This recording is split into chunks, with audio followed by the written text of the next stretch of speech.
going on, Port fans? Welcome back to another video on my channel. Today we're going to review Port Adelaide's Friday night win against Carlton in this Anzac round.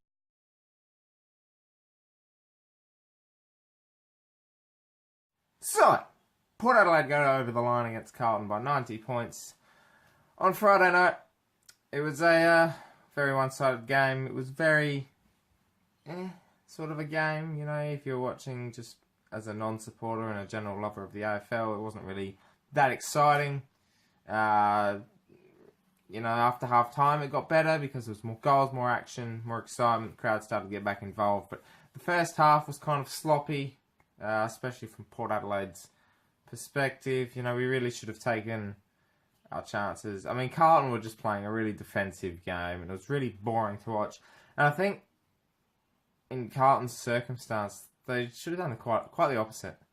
There's no need trying to do damage limitation in those sort of instances. You're in the first half of a game.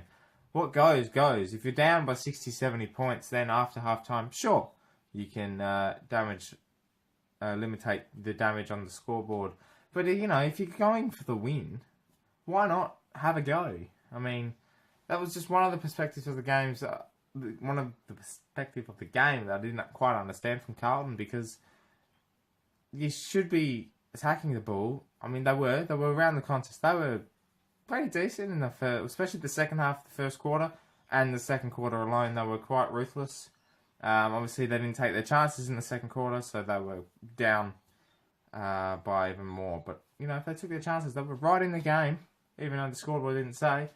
And it's a credit to Carlton. The youngsters really stood up and really pushed Port at stages of the game. But that second half in particular, Port Adelaide, they showed, I think, and on the national stage as well, Friday night footy, they showed that Port Adelaide, their brand of footy, Port Adelaide's brand of footy, is a match winner.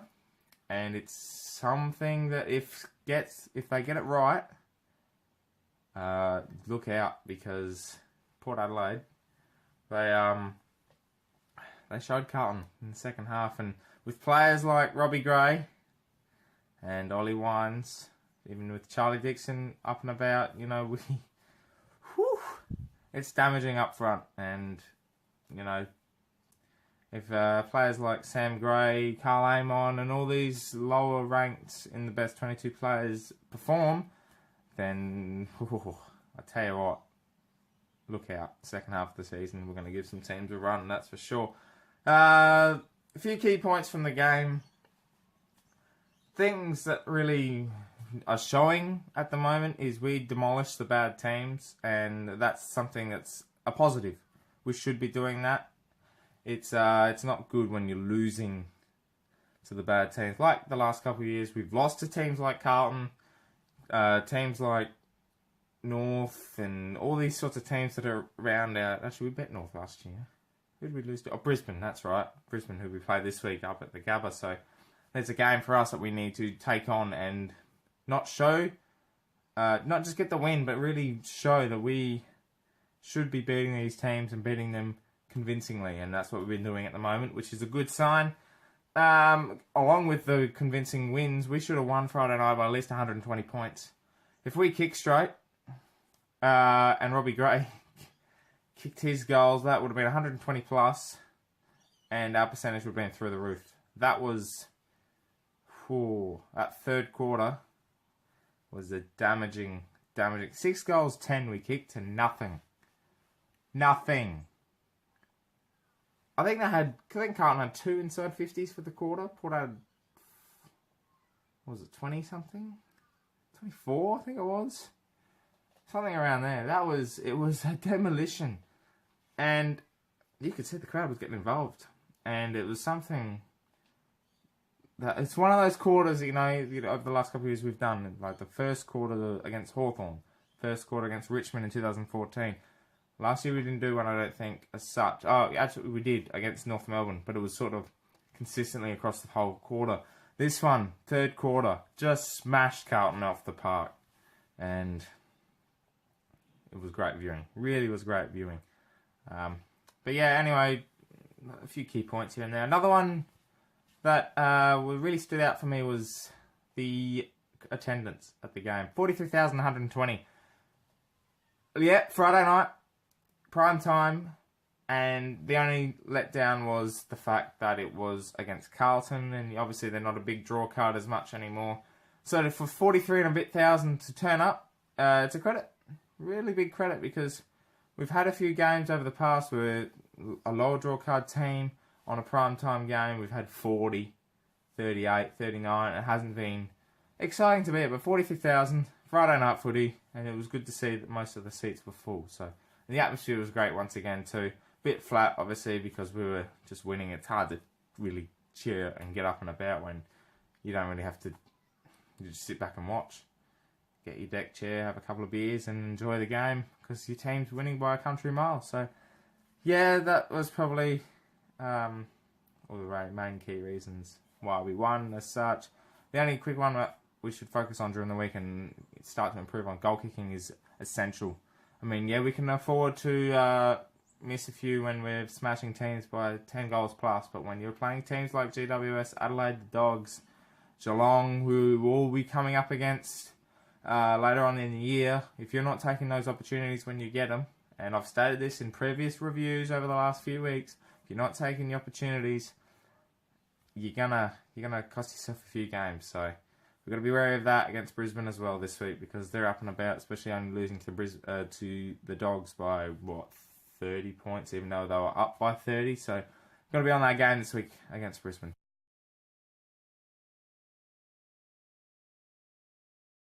Right, let's move on to the things I learnt for Port Adelaide versus Carlton on Friday night footy. It was an interesting game. Really learned a lot. A few things that I did learn from the game. Aidan Johnson is what a first game he played. I mean, 2 goals. First goal with his first kick in AFL footy. He got in the packs. He was really good, and his pace was exceptional. And the 2 goals he kicked were quite good too. One on the run and one from the pocket, which was an absolute beauty, even though he was being legged. So he's been one to watch out for, especially, we've had the likes of Houston come through as well. Darcy Byrne-Jones last year was exceptional when he came in, and now we've got we had Pau Pepper who came in as well, who was fantastic. So Aidan Johnson, look out. He will be a real star, hopefully, in the future for Port. Another thing I learnt, Robbie Gray should have kicked 10.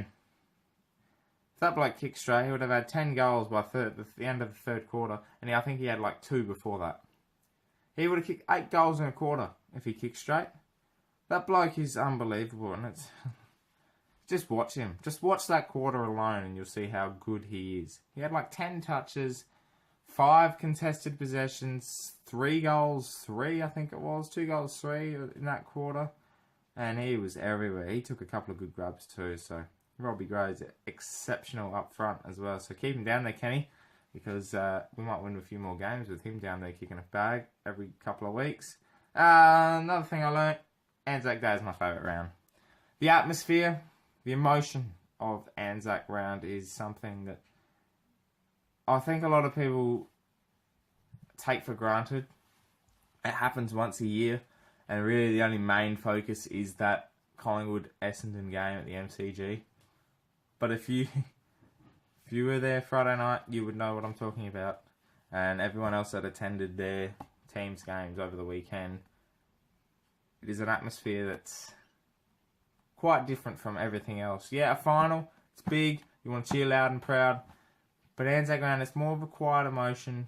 You got the national anthem, the last post, the oath, and it's an emotional experience and something that I love coming to dearly, and it's one of my favourites. So that's something that I've learned over the last couple of years. I've learned to appreciate Anzac Round too, which is essential. Last thing I learnt from round 5 was I love Jacko up forward. As simple as that. I love him celebrating. There you go, that's my love.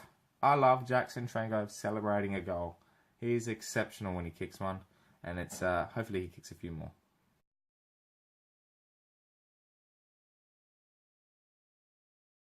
Moving on to the votes from round 5. Port Adelaide versus Carlton. My votes, we'll go 1, 2, 3 this time, because it's usually the way we should do it. Build suspense, because you're going to be sitting in your seats or wherever you're sitting watching my video and just be going, oh my god, who's going to pick? But I think it's obvious who the 1, 2, 3 should be. Number 1, Brad Ebert. 14 tackles. The bloke destroyed Carlton. Simple as that. 14 tackles. You see that in the lights of a wet game. You know, I think the record's like 22, 23 tackles in a game in the wet or something. But this was in, well, not sunshine, but perfect conditions for footy. Playing a bottom team, and you have the ball all the time. And he's getting 14 tackles. I think he had like nearly 30 possessions too. So good on you, Brad. You're a sensational. 2 votes. He's my favourite. He's becoming my favourite. Ollie Wines. Sensational. 35 possessions. I think nearly 20 contested possessions as well. Not quite as good as in fantasy, but I don't want to talk about that. So we'll go to the 3rd, I think. 3 votes. I think you know who it is. Mr. R. Gray. 3 votes. 5 goals for, 22 possessions. Oh, he's just... I'd pay a ticket to just go watch him play on his own. I'd pay a ticket to watch him kick in the backyard. That's how good he is. And I hope he starts to be more consistent this year, because he's been off when we lose, and when we win, he's been the star. So I think he needs to just get into... I know he might be carrying an injury or something. We're not sure. But if he can be consistent, especially this week until we play into China and after the bye as well, if he can be consistent, he might have at least 10, 15 votes by the halfway point, and look out, Brownlow medal. Same with Ollie Wines too.